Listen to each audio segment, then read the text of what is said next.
Well, hello, and welcome to another edition of Becoming a Gibborim. Are you ready to become mighty? Get in line, because everybody should be ready to be mighty. This is definitely the time and the days for us to seize upon unique and spectacular opportunities which are being offered to us now like never before. If you haven't smelt it recently, the air is ripe with deliciousness, and by that I mean the souls of men.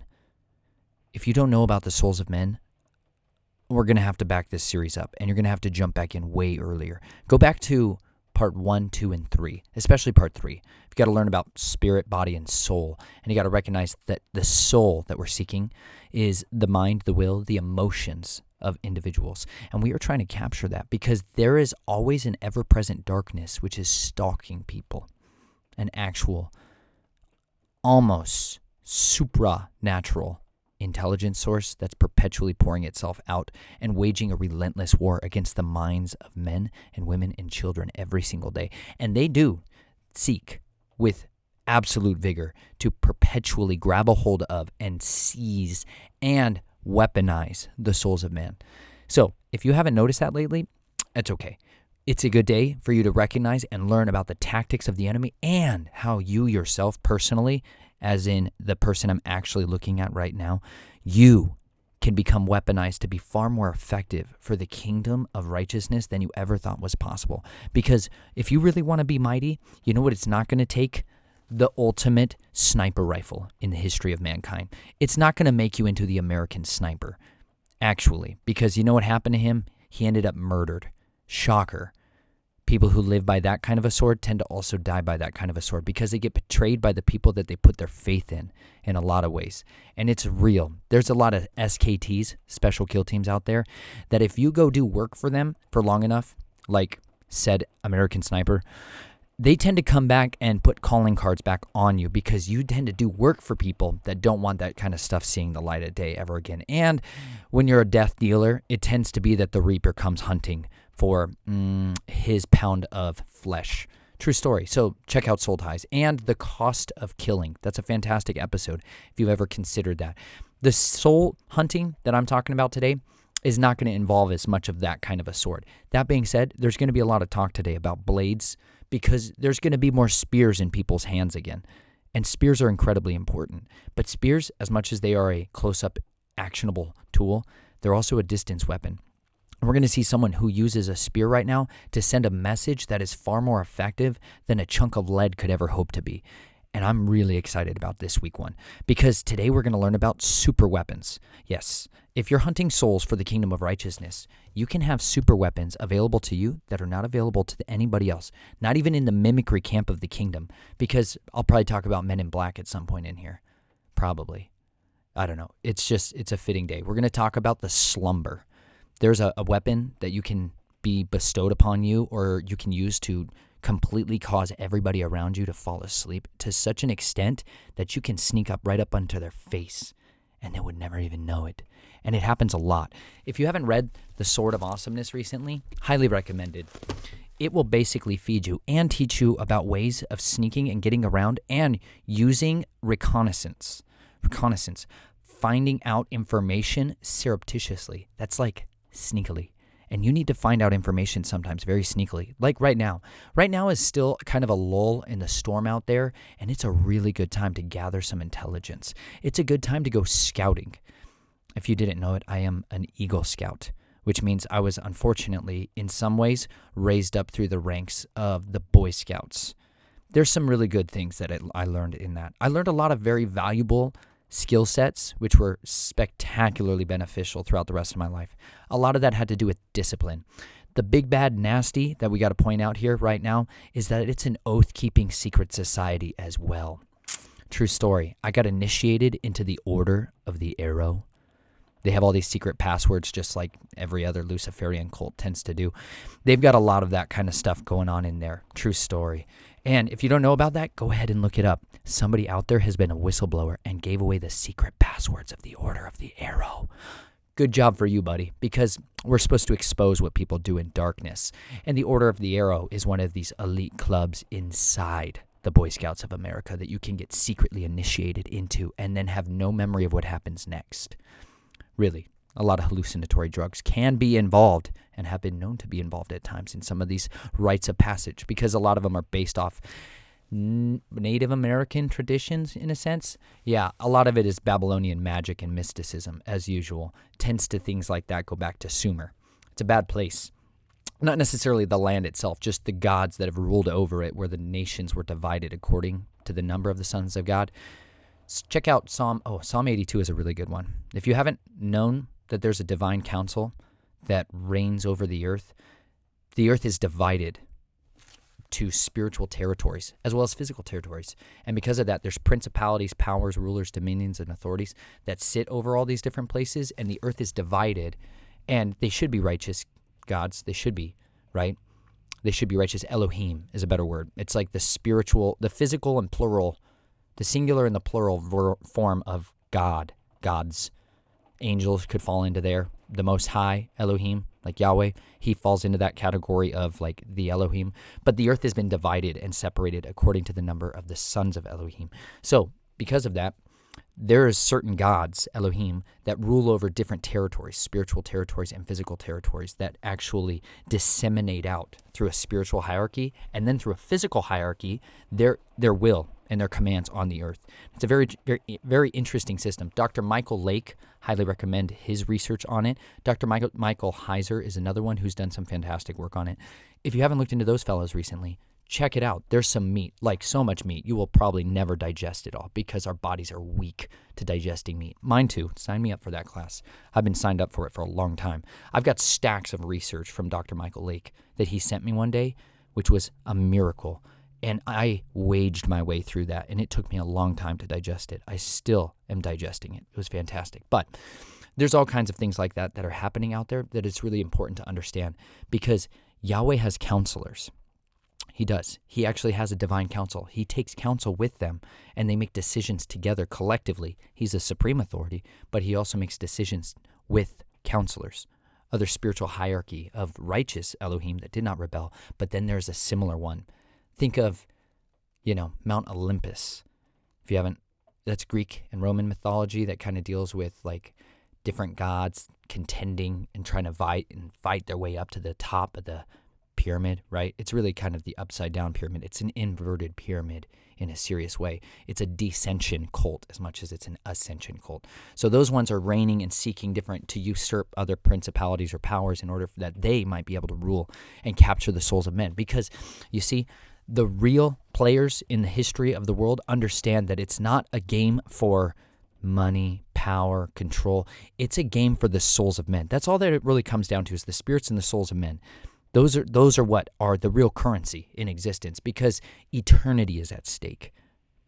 Actually, your eternity is at stake. Every single individual and every single person who's out there right now living through their life, who may be finally contemplating the fact that they may be actually living in a time where their normal is never coming back, and they're going to have to live in a society where they themselves might be the active, persecuted individuals in what used to be a free and open society. I say that with unbelievable amounts of caveats, that we've basically been free to be slaves inside a rat race for a long time. But now when we go to the stores, you can actually experience what it's like to go in a rat race.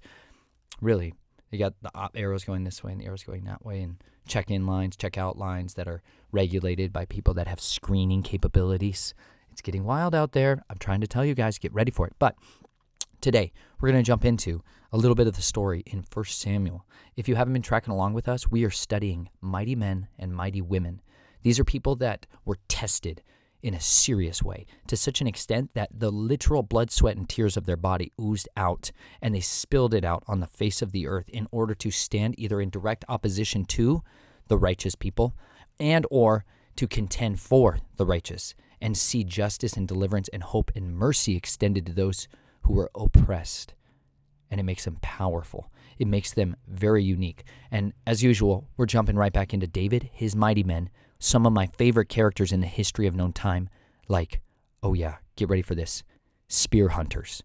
Because some of these guys straight up are just going to hunt spears today. So let's jump in, shall we? By the way, if you haven't read this personally for yourself with your own eyes, you must do so. This is a fantastic chapter, and if you want to learn about these awesome weapons that are available to us, you need to read it. Sometimes maybe consider reading the scriptures out loud. It's far more effective. It's like an actual agreement when we speak it out loud, and it's very powerful. Check into it. Anyways, this is 1 Samuel 26. Then the Ziphites came to Saul at Gibeah, saying, "Is not David hiding in the hill of Hachilah, which is before J.A.S.O.N?" So Saul arose and went down to the wilderness of Ziph, having with him about 3,000 chosen men of Israel, to search for David in the wilderness of Ziph. Saul camped in the hill of Hachilah, which is before J.A.S.O.N, beside the road, and David was staying in the wilderness. When he saw that Saul came after him into the wilderness, David sent out spies, and he knew that Saul was definitely coming. Pause here. This is why spies and scouts are vitally important. In your little intelligence gathering operations, you're going to need spies. I talked a little bit about this when I came into like witness protection and some of those other chapters, but spies are fundamentally critical to the kingdom of the Messiah, and they don't get a lot of press coverage except for maybe Rahab. Rahab sometimes gets some press coverage when it comes to the spies that she sheltered, but I don't think there's a lot of people that recognize that there is so much need for the body of Messiah to have spies inside it and active in it. There's a lot of people who have never realized that they're the perfect spy because you just blend in by being you. You're just someone who knows how to just be a person, just a normal dude or dudette. And that's a very powerful skill set because when people, most of them, envision the spies, I think they're all these shows and movies that have brainwashed you and indoctrinated you into thinking that it looks a certain kind of way or it has this mystique and this vigor and this like unbelievable, tense, violent potential for danger at any given moment. It doesn't genuinely look like that most of the time. If you ask guys who actually like have been in the military for a long time, done a lot of tours in Afghanistan and Iraq, or places where guerrilla warfare was the methodology by which a lesser opponent withstood or tried to contend against a much mightier one, spies tend to be children. The most active spies you tend to deal with in real-world situations tends to be the youngins. Do you know why that is? Just think about that for a moment. There's something about children that makes them unbelievably better at being spies than adults. And what is it? Have you ever thought about this? This is why I believe the Boy Scouts of America has one of the biggest finders programs for secret societies and other oath-keeping brotherhoods that are out there. They use these as finder programs to find and sift through candidates. Actually, this is how they find and recruit people into things like the CIA. Yes, the other the Central Intelligence Agency.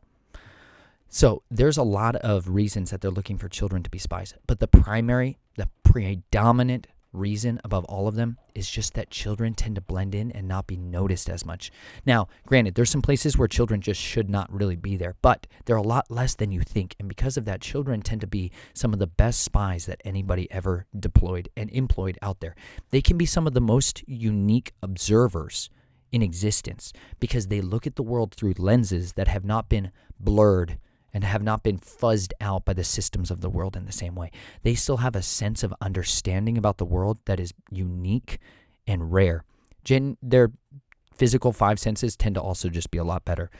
I love the people that have aged a little more than I have at this point, but the hearing, the vision, there's some senses that tend to just get diminished because, a truck backfired next to your ear cannon one day. Boom. And then you just never heard the same. Or you just really liked loud music and were a thrasher. Tom Dunn comes to my mind. His hearing was not as attuned as I was hoping it may be when we were listening to music. When we did a secret scouting mission in the mountains of Arizona, we did a secret documentary that we filmed down there. Someday I'll have to get that out there to you guys. It's a lot of work to do that. But it's really fun, in a sense, to be a spy. And as a child, you have an opportunity to be able to get and gather information and then bring it back and report it in a very unique way. And so because of that, it makes you a perfect candidate. So don't forget here that David and his mighty men that are in the wilderness right now are also with their families. And I know that people have never really thought about that the mighty people that are in some of David's stories right here are children, but I think they really are. because back then in their society, they treated their children way differently than we do in a lot of ways. And the predominant one of that was that they gave them much greater responsibility, way more responsibility. When you think of shepherds guarding the flocks at night, these little children that are out there keeping watch over their flocks, it's a huge responsibility. I'm shepherding goats right now. It's the first time in my life. I've waited a long time to try to have some livestock around me, and it's incredibly difficult. Goats are ornery, and they earn their reputation for real. They're difficult, but I love their milk. It's delicious. But to be entrusted to watch over the shepherd, the sheep and the rams and the goats or the cattle, that's people's wealth. That's like it'd be like you always gave your child all your money. Like all your money. If you just always gave them your money everywhere they went all the time, well, that's totally different. Why would I do that? They'd be irresponsible. No, it's because they trained up their children to become men and women immediately. Like they started right away. Have you ever considered reading the whole Bible to your children right away at 0 years old? Like the day they're born, just start reading the scriptures to them, all of it, all the way through from the beginning to the end, even the parts that are hard or intense. What kind of children do you think that would shape if your child had memorized the book of Zechariah by the time they were 6? Because there's lots of children that are 6 years old that had memorized the book of Zechariah. True story. Look into it. The children are far more capable of memorizing things other than the Disney nonsense that is being pummeled through their ears all the time. And you could have them being trained up right now to be the best scouts and the most effective kingdom workers in the history of mankind. Because I believe each and every child that has been born, let's just say for the past, 50 years, has been made for such a day as this. But really, if you think about children that are born today, right now, into these kinds of situations and these crises and the actual realities of where our children are growing up in now, their paradigm is so set apart and so different than the one you and I were raised in even 10 years ago, 20 years ago. And because of that, they have an opportunity to be a standard that is so completely set apart. That's another word for holy. Set apart from the ways of the world. They could be something that is peculiar. They could become part of the peculiar priesthood that honors and ministers to the kingdom and to the body of the Messiah. And it would make them so effective and so powerful that I really believe they could stand and contend with the very gates of Hades itself.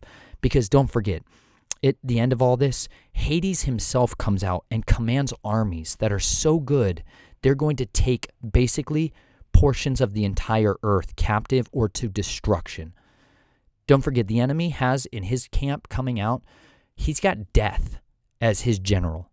Like they actually get death for their general. They get Hades for their other general. How good do you think those two are at waging war and or bringing death? But Yahweh says he's going to raise up standards against that. And who are the people who raise up those generations? I believe that's us. I believe that's people right now have the opportunity to seek to raise up their children to be ready to engage for such a time as this. So I say all that because there's a lot of time that has been invested in raising up children to be spies for the kingdom of darkness every single day. And I think it's really critical that we think of ways to be creative about teaching our children to instead be spies who hunt for the souls of mankind. Instead, they're the children that can observe the things in other people around them and be not afraid, because generally by the time we're older, we have built up such a fear of man that it's hard for us to even talk to a stranger. But I never have to tell my 3-year-old not to I don't have to teach my 3-year-old that she should be nice and talk to other children. That's easy for her. She doesn't even think about it. She doesn't have all those, but they might be not kind to me, or they might think I'm weird, or why would I talk about that? She doesn't have any of those inhibitions. And that's what children are rich in. They're rich in contentment and understanding that, today is just today. And it doesn't always have to be full of all the bondages from my past. They're not as wounded, and that's so powerful. So I say all that to try to just encourage you to recognize in this story, there's a lot more going on when people just say they sent out spies. It's important that you send spies that are effective for their strategies that are possible to them. All right, let's jump back in though. Now, David then arose and came to the place where Saul had camped. And David saw the place where Saul lay, and Abner, the son of Ner, the commander of his army, and Saul was lying in the circle of the camp, and the people were camped around him. That's pretty good OPSEC, operational security. You have Saul in the very center, and then his best bodyguards, commanders of his army, and then rings of troops all around him. That genuinely is pretty much an impenetrable position. If you're David looking in on that, normally you see, oh wow, I have no idea how I'm going to get in there. Not David though. Check this out. Then David said to Ahimelech the Hittite and Abishai, the son of Zeruiah, Joab's brother, saying, who will go down with me to Saul in the camp? And Abishai said, I will go down with you. So David and Abishai came to the people by night, and behold, Saul lay sleeping inside the circle of the camp with his spear stuck in the ground at his head, and Abner and the people were lying around him. Then Abishai said to David, today Yahweh has delivered your enemy into your hand. Now, therefore, please let me strike him with the spear to the ground with one stroke, and I will not strike him the second time. But David said to Abishai, do not destroy him, for who can stretch out his hand against Yahweh's anointed and be without guilt? And David said, as Yahweh lives, surely Yahweh will strike him, or his day will come that he dies, or he will go down into battle and perish. Yahweh forbid that I should stretch out my hand against Yahweh's anointed. But now, please, take the spear that is at his head and the jug of water, and let us go. Oh my goodness. Have you thought about this? David sees opportunistic hunting when he sees an entire army of people laying there at night. Because here's the big thing. It's a lot easier than you think to sneak one or two people into an army of 3,000 men.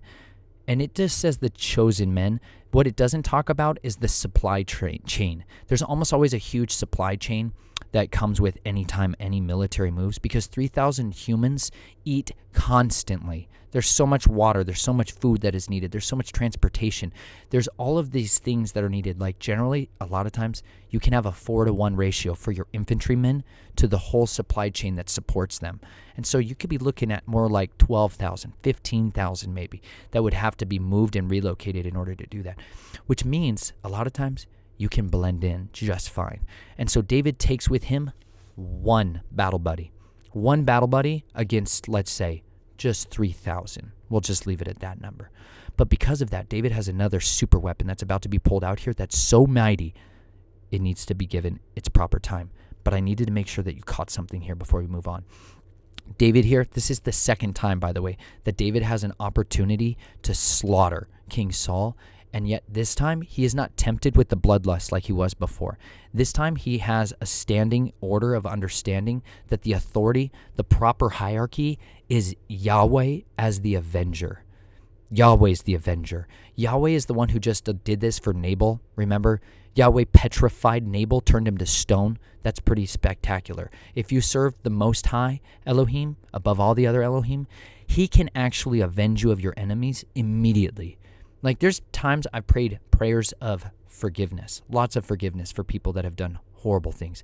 There's also times that I've prayed if these people would not repent, that Yahweh would stop their hearts so they can't cause harm to another child. That's a on the edge prayer. Do you know what I'm saying? That's right on the borderline. But here you see David also recognizes that it's in Yahweh's hands what he wants to do with Saul. But if David takes Saul's life, it would be stealing. That's thievery. Right? That's the greatest sin. That's Cain's sin, right? You don't want to bear the mark of Cain against Yahweh's anointed. So David has the proper understanding of that hierarchy. And because of that, David receives the blessing of a super weapon right here. You ready for this? So David took the spear and the jug of water from beside Saul's head, and they went away. But no one saw or knew it, nor did any awake, for they were all asleep, because a deep slumber from Yahweh had fallen on them. There is a slumber that can come upon your enemies if you are in need. You can pray that the Father would put your enemies to sleep, and they actually will. This is not even kind of a tool that can be underestimated. If you're the King of Glory and you want your one chosen servant or somebody else to be able to get into somewhere, you can open doors that no man can shut. You can shut doors that no man can open. You can make people walk through walls. You can also make everybody inside that place fall asleep. Have you read the book of Acts recently? Shoot, son, get to it. It's important. You need to read it. You also need to read the book of Judges because you see this a lot. And this is because there's something that is so vitally important when you need to make an escape or you need to infiltrate, and that's sleepiness. If you can get people sleepy, you can literally do anything else you want to them. When people are in that slumbery daze, it's unbelievable the things that you can accomplish during that time.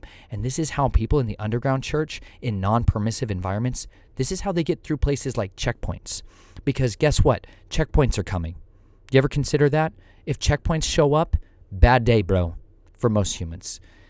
Checkpoints are a totally different level of you better know what you're doing. And if you don't go in the name, the proper name and the hierarchy of who it is that you should be going with, if you don't go under the right authority, you're going to get so toasted right at the checkpoints. Checkpoints are tough, man. But you know what? The Father can provide you peace and deliverance and blindness to the eyes of people. You need to start reading about the persecuted church immediately. It would be very helpful for you. If you haven't, read God's Smuggler, one of the greatest ones. Fantastic. I also think you should read Tortured for Christ. I think it's one of the best books you can ever read because it'll also prepare you for the fact that some of you are also to go to the sword. And that's just part of it. It's part of the kingdom work. That being said, the slumber of Yahweh is something that is so vital and so critical. And I pray that each of you would begin to study it because this isn't the only time it happens. This is just a time I want to zero in on because David actually gets to take the spear that was thrown. I believe it's probably the spear that Saul always had in his hand, remember? Because every day of Saul's life is devoted to finding ways to murder David. And you know what he always has with him during those stories? This spear. And what you're seeing is that Yahweh literally puts in David's hand the very tools that were created or were set apart for his own destruction, and instead puts him back into his hand and uses that to send a message of mercy. You see that? Mercy. He takes the weapon of destruction and turns it into mercy. And this is exactly what our Messiah did for us. Let's flip over to Colossians, okay? If you haven't read Colossians, come on. It's not huge. You could memorize the whole book tomorrow, or you could etch the entire book into a sword that you made. And I think you should do that too. But check this out. David disarmed Saul. You know what Yeshua did? Jesus, the Messiah, disarmed that spiritual hierarchy we were talking about earlier. The B'nai Ha-Elohim, the sons of Elohim, the fallen watchers, seraphim, cherubim, these like rebellious spirits that have fallen and transformed themselves out of the image that they were made into and into a not so good thing, right? The dragon, think of that. This is Colossians 2:15.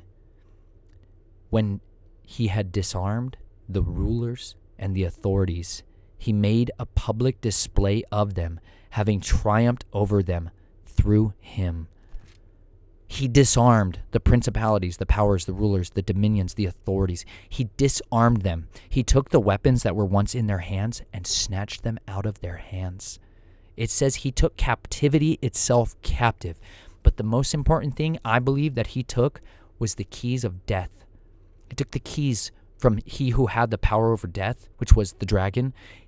The dragon had dominion over death. Death is an entity, not just a thing that happens when you die. Death is an entity. Yeshua, Jesus, came when he actually went into the hollow of the earth and down all the way to Tartarus, where the watchers were enchained for their sins of rebellion, Genesis 6, and Jude and James. Read about it, 1 Peter, 2 Peter. When he did that, he triumphed over them, and he literally made a show of them. Triumph.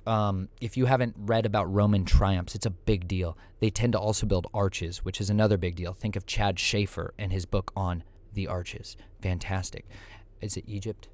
Oh, man. I forgot the book name. It's referenced in my book. I just lost it, though.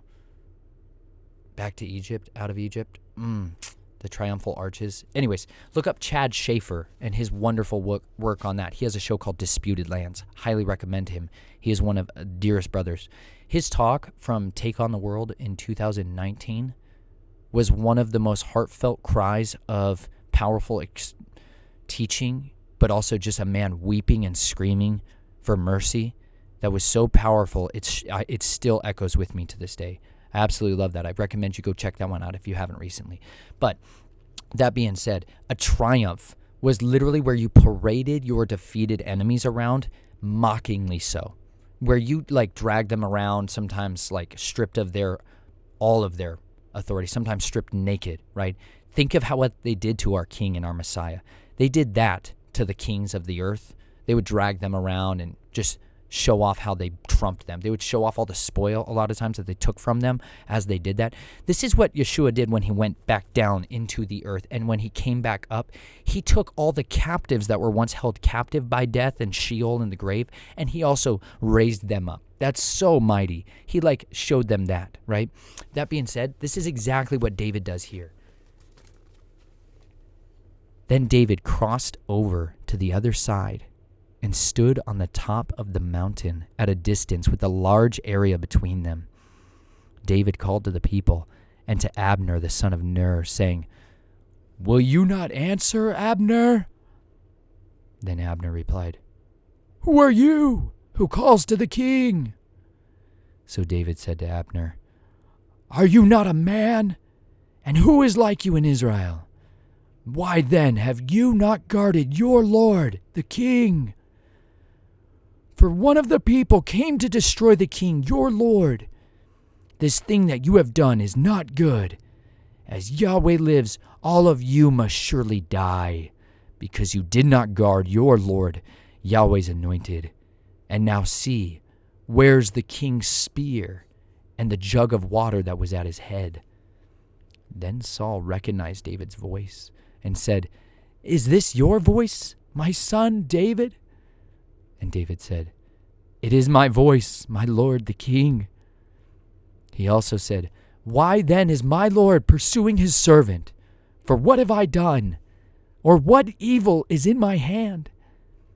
Now, therefore, please let my lord the king listen to the words of his servant. If Yahweh has stirred you up against me, let him accept an offering.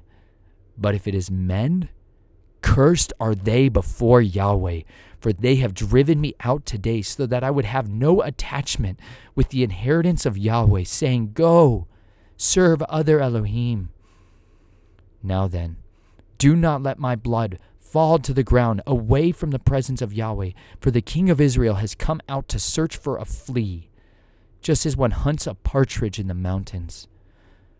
Then Saul said, "I have sinned. Return, my son David, for I will not harm you again, because my life was precious in your sight this day. Behold, I have played the fool and have committed a serious error." David replied, "Behold the spear of the king. Now let one of the young men come over and take it." More children. "And Yahweh will repair each man for his righteousness and his faithfulness. For Yahweh delivered you into my hand today, but I refuse to stretch out my hand against Yahweh's anointed. Now behold, as your life was highly valued in my sight this day, so may my life be highly valued in the sight of Yahweh, and may he deliver me from all distress." Then Saul said to David, "Blessed are you, my son David. You will both accomplish much and surely prevail." So David went on his way, and Saul returned to his place. David's mercy literally weaponized deliverance for himself, but also for Saul and his men, because the righteous act that should have happened there was what David said. Every one of them should have been put to death. That's all of his guardians, all of Saul's guardians should have been executed for that. But you know what's really tough? That definitely happens. Actually, if you do your job right sometimes in your life, a lot of other people are going to die. And that's really important that you start to learn that lesson and understand that. I've talked about this a lot more. I don't need to go into it too much now. But David weaponizes mercy again. And yet the next page, the next chapter, Saul's going to be plotting ways to murder David again. And David what's so powerful though is that David is not showing his skill and his might and his power over and over. He's allowing Yahweh to demonstrate his choice. It is clear that the favor of Yahweh is on David and not on King Saul. And that's the witness that's perpetually raised up in the righteous sons of the living God. It is so important that you begin to see that Yahweh's favor being upon you, even if he drives you into total ruinous situations and poverty and destruction or even death, it's his favor that is upon us that makes us shine. It makes us brilliant. It makes us a bright standard. And you know what? That captures the souls of men. When people see us living in a set-apart way and we see that the power and the authority of living under the Prince of Peace's deliverance, when they see that in us, it makes them jealous for us. It makes them jealous not necessarily for us, but the mighty one we serve. Because people out there right now are looking for mighty ones. They are hunting for them. They want to be one. They want to be around them. They want to be near them. They want to just physically be protected by them. They want to learn from them. They are hungry for them. And the world is offering up their own versions of mighty ones every single day. But we are supposed to be a standard that raises up against it. We're supposed to raise up a generation that is the standard with which the enemy is forced to contend with to such an extent that he cannot destroy it. Even death and Hades cannot destroy the righteous sons of the living Elohim. That is so powerful. That is such a mighty witness, and it will sift. It will be used to help sift the best jewels, the best gemstones out of the hordes of worthless things at the end of time. That is the battle that we are waging for. I hope that you will seek the kingdom authority that has been authored to you, that is waiting for you, if you would just surrender to his mighty and peculiar ways and begin to walk in them. He will disarm the enemies before you. He will take the very weapons that they intended to use for your destruction and instead weaponize them for the most powerful force of freedom and salvation that you could ever know. I hope that you would be vigilant to safeguard the truth and the wonderful wisdom that you've been entrusted with this day. I hope you be vigilant, always, even unto death. Remember, you were born for such a time as this. Even though the days may be evil, even though it may be scary and filled with trepidation, I know the one who can free you from your fears and fill you with a hope that is incorruptible, with absolute immortality as the promise that is assured to you if you put your trust in him and you walk in his ways and you keep his covenant. He will guard you, he will shepherd you, and the king who has the keys over life and death in his power, he will be your rear guard. He will watch over you, and he will empower you to fulfill his every word in your life. I hope that his every word would be fulfilled in your life. So stay safe out there. And by that, I mean live strategically, as dangerously as possible, every single day of your life. I love you. Be faithful always, even unto death. I'll talk to you soon. If, by the way, you found this to be beneficial or behooving to you, consider sharing it along. And if you want to know about anything else we're doing or ways that you can partner with us a little bit more so, see the links below. Share it along now. Talk to you soon.